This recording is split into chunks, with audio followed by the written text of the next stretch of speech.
and welcome back to our channel. So today in this video we are going to discuss about how to add multiple face accessories in Roblox. So without wasting much of our time, let's get straight into the video. So to add multiple face accessories in Roblox, all you gotta do is simply tap open your Roblox account. Once you do this, you need to simply go in your sidebar and scroll down to avatars or like inventory section.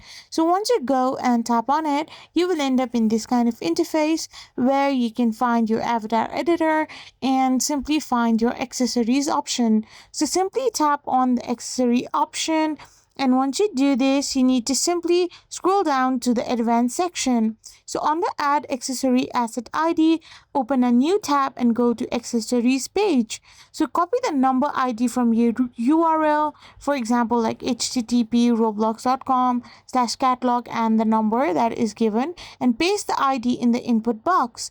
Repeat to add up to 10 accessories from the same category face and click save. Your avatar now will have multiple face accessories. I hope you found this video helpful, so don't forget to hit that subscribe button and do give us a thumbs up. We will be back again with more informative videos. Thank you for watching.